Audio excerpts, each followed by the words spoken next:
تو اس کے انعام میں اس کو 10 نیکیاں مل گئی. کتنی نیکیاں مل گئی؟ یہ 10 نیکیاں مل گئی. صرف یہی نہیں کہ 10 نیکیاں مل گئی، اللہ نے اس پر ایک اور کرم یہ بھی کیا کہ اس کے 10 گناہ معاف ہو گئے. صرف اور اس کے علاوہ ایک انعام اور ہے کہ اللہ نے اس کے 10 درجے بلند کر دیے. اس کی پروموشن ہو گئی، اس کی ایلیویشن ہو گئی. وہ اللہ کی کتابوں میں، اللہ کے کاغذوں میں، اللہ کے دربار میں اس کا مرتبہ بلند ہو گیا. بھائیوں، آپ کو یاد ہوگا کہ پچھلے برس 2022 میں ہم اس جگہ پر کھڑے تھے جہاں آج آپ لوگ نماز جمعہ ادا کر رہے ہیں. وہ 5 مارچ کی 5 تاریخ تھی، 5 مارچ 2022. تو چند دوست یہاں کھڑے تھے اور مسجد کے بارے میں بات چیت ہو رہی تھی کہ جی مسجد یہاں ہونی چاہیے، اور میں بھی ان میں شامل تھا. یہ مسجد کا جو ہے، یہ اس کا سلسلہ کئی سالوں سے چل رہا تھا. یہاں کو جو کچھ حالات تھے، جو کچھ ہوا، جو کچھ اپنی آنکھوں سے دیکھا، مجھے اس کو دہرانے کی ضرورت نہیں. اور میں اس مسجد، سچی بات یہ ہے کہ میں یہاں پر مسجد بنانے کے اتنا شروع میں اتنا فیور بھی نہیں تھا کہ یار چھوٹا سا گاؤں ہے اور اس میں 3 مسجدیں پہلے ہی ہیں اور چوتھی مسجد کیا اس کا کوئی. لیکن یاد رکھو، جو اللہ کا گھر ہے، وہ اللہ اپنے گھر کا محافظ خود ہے. اللہ اپنے گھر کی حفاظت خود کرتا ہے. اللہ اپنے گھر میں آنے کی لوگوں کو توفیق خود دیتا ہے. جس کو اللہ کی توفیق نہ ہو وہ مسجد میں داخل، میرے دوستو، ہو ہی نہیں سکتا. اگر تم مسجد میں آتے ہو، نماز پڑھتے ہو، ورد وظیفے کرتے ہو، تو شکر کرو کہ یہ اللہ پاک نے آپ پہ کرم کیا اور آپ کو اللہ نے آپ کو سخت دی، ہمت دی، اجازت دی اور توفیق دی. ہاں، اللہ کے نبی کا فرمان ہے میرے بھائیوں کہ مسجدوں کو آبادی کے درمیان بناؤ اور انہیں آباد کرو. بے شک مسجدیں جنت کا حصہ ہیں جنہیں قیامت کے دن نمازیوں سمیت اٹھا کر جنت میں رکھ دیا جائے گا. تو بھائیوں، آپ کی خواہش کے مطابق مسجد عین آبادی کے درمیان بن چکی. آپ کے گھروں کا فاصلہ اس سے اتنا کم کہ شاید 1 منٹ بھی نہ لگے، اور آپ باپ کا یہ فرض بنتا ہے اور سچی بات کہ ذوق شوق سے مسجد میں آئے. یہ کسی کی مسجد نہیں ہے، یہ آپ کی مسجد ہے. ذوق شوق سے آئے، اللہ کی عبادت کریں، اللہ کو یاد کریں، ورد وظیفے کریں. دن میں آئیں، رات میں آئیں، جس وقت جی چاہے آپ اللہ کے گھر میں آئیں اور یہاں اپنی مغفرت کی دعا کریں، اپنے بزرگوں کی مغفرت دعا کرو، اپنے بچوں کے مستقبل کے لیے دعا کریں، بیماروں کے لیے دعا کریں. اور میں آپ کو ایک چیز عرض کیے دیتا ہوں کہ دوستو، جو دعا آپ کی زبان سے نکلتی ہے وہ ضائع نہیں ہوتی، وہ کہیں نہ کہیں جمع ہو جاتی ہے. ہو سکتا ہے کہ وہ دعا اس وقت آپ سمجھے کہ یار کچھ بھی نہیں ہوا، لیکن وہ آپ کے کریڈٹ میں کسی وقت وہ اتنے بڑے منافع کے ساتھ آپ کو وہ واپس ملے گی کہ آپ حیران و پریشان رہ جائیں گے کہ اللہ کا یہ کرم، اتنا کرم، اور مجھ پر. دوستو، مسجد بن گئی اور یہ آپ کے گھروں کے قریب بھی ہے. اب اتنی قریب ہے کہ کوئی عذر ہی نہیں رہ جاتا کہ ہم اب نماز میں نہ آئیں، کیونکہ گرمی کا عذر ہوتا ہے، بارش کا عذر ہوتا ہے، سردی کا عذر ہوتا ہے. یہ تو آپ 2-4 قدم لیں گے تو آپ مسجد میں ہیں. نہ آپ کو گرمی لگے گی، نہ سردی لگے گی، نہ آپ بھیگیں گے. اور مسجد میں آنے کی فضیلت کیا ہے اور اس کی ضرورت کیوں ہے، تو اس کا سن لیجئے. اللہ نے نبی نے فرمایا کہ نماز جو ہے قیامت والے دن سب سے پہلا سوال جو ہے وہ نماز کے بارے میں ہوگا. روز محشر کہ جہاں گداز بود اولین پرسش نماز بود، کہ قیامت کا دن جس دن ہڈیاں ماس چھوڑ جائے گی، جس دن انسان انتہائی تکلیف اذیت میں ہوں گے، اس دن سب سے پہلا جو سوال ہے وہ نماز کے بارے میں ہوگا. مجھے یہ یاد آ گیا یہ فارسی کا شعر، یہ میں نے یہ پڑھا تھا جب میں چوتھی جماعت میں تھا. میں اپنے نانا مرحوم مغفور سید مبارک علی شاہ صاحب کے ساتھ میں فیروز پور کی جامعہ مسجد میں نماز پڑھنے کے لیے گیا تو وہاں دیوار پر یہ شعر لکھا ہوا تھا، روز محشر کہ جہاں گداز بود اولین پرسش نماز بود، کہ محشر کا دن جس دن ہڈیاں ماس چھوڑ جائیں گے، انسان پگھل جائیں گے، موم کی طرح پگھل جائیں گے، پانی کی طرح ہو جائیں گے، اس دن سب سے پہلا سوال جو ہے وہ نماز کے بارے میں ہے. شاید اس مسجد میں یہ آج بھی لکھا ہوا ہو، کبھی موقع ملے تو وہاں جا کر ضرور اس کی زیارت کیجئے گا اور اس کو دیکھا کیجئے گا. اور ایک بات میرے بھائیوں ذہن میں رکھے کہ مسجد کی ہمسائیگی جو ہے یہ بڑی سعادت کی بات ہے. جو لوگ مسجد کے قریب رہتے ہیں وہ بڑے سعادت مند ہیں، وہ خوش بخت ہیں، خوش نصیب ہیں. لیکن اس کے ساتھ ہی ذمہ داری بھی ان پہ زیادہ بڑی آ جاتی ہے کہ مسجد میں آنے کے حوالے سے ان کی ذمہ داری بھی بہت بڑھ جاتی ہے. اللہ پوچھے گا ان سے کہ بھائی مسجد تمہارے دروازے پر تھی، اتنی قریب کہ 4 قدم اٹھاؤ اور اب مسجد میں داخل ہو جاؤ، اور پھر بھی تم نمازی نہ بن سکے، پھر بھی تم اپنی عاقبت نہ سنوار سکے، پھر بھی تم اللہ کو یاد کرے، اللہ کے نبی کا ذکر کر کے تم جنت میں اپنی جگہ نہ بنا سکے. بدقسمت ہوں گے وہ لوگ جن کے عبادت گاہیں اس قدر قریب ہوگی، اس قدر باسہولت ہوگی، اور وہ ان سے فائدہ اٹھا کر اپنی عاقبت نہیں سنوار سکیں گے، اپنے لیے جنت نہیں کما سکیں گے. میرے بھائیوں، دوستوں، بزرگوں، ابھی وقت ہے. جب وقت گزر جاتا ہے تو پھر یہ واپس نہیں آتا. انسان کو پریشانی ہوتی ہے اور وہ کہتا ہے کہ کاش میں نے وقت کو پکڑ لیا ہوتا، مگر وقت جب ہاتھ سے پھسل جاتا ہے تو اس کو کوئی نہیں پکڑ سکتا. یہ بڑا چیکنا انداز ہے. ٹھیک ہے، اب وقت ہے بھائیوں، اس وقت اس کے سینگوں سے پکڑو، اس کو آگے سے پکڑو اور اس کا بہترین استعمال کرو. اللہ کی عبادت، اللہ کا ذکر، دنیا کی کمائی سے اللہ منع نہیں کرتا. بے شک کرو، جتنی جی چاہے کرو، لیکن صرف ایک اللہ نے اس پر پابندی لگائی ہے کہ وہ رزق حرام نہ ہو. رزق حرام کا جو ایک لقمہ ہے وہ آپ کی زندگی بھر کی عبادات کو تباہ و برباد کر دیتا ہے. بس اس چیز کا لحاظ رکھیں.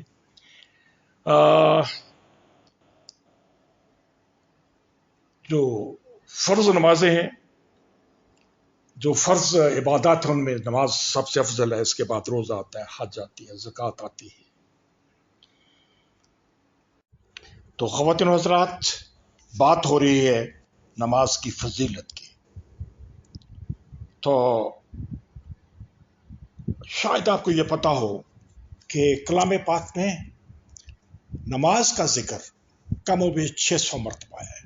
یعنی تقریباً 600 مرتبہ اللہ کے کلام میں، قرآن پاک کے اندر نماز کے بارے میں حکم آیا ہے. میرے دوستو، یاد رکھو، نماز کی معافی کسی حالت میں نہیں ہے. یہ آپ نے ہر حالت میں ادا کرنی ہے. خواہ آپ سفر میں ہیں، خواہ آپ گھر میں ہیں، خواہ آپ جہاز میں ہیں، خواہ آپ کشتی میں ہیں، جہاں بھی ہیں، بیمار ہیں، بستر پر ہیں، تو بھی اللہ کا حکم ہے، اللہ کے نبی کا حکم ہے کہ اگر تم کھڑے ہو کر نماز نہیں پڑھ سکتے تو بیٹھ کر پڑھ لو. اگر بیٹھ کر پڑھنے کی بھی ہمت نہیں ہے تو لیٹ کر ادائیگی کر لو. اگر یہ بھی نہیں کر سکتے تو نماز اشاروں سے ادا کر دو.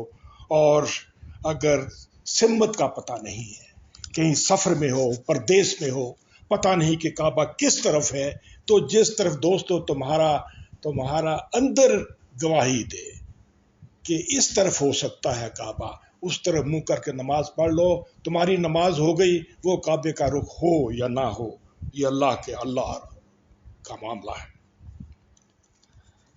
میرے دوستو، نماز پر بے شک بہت زور آیا ہمارے دین کے اندر کہ نماز کرو، اور یہ افضل عبادت ہے۔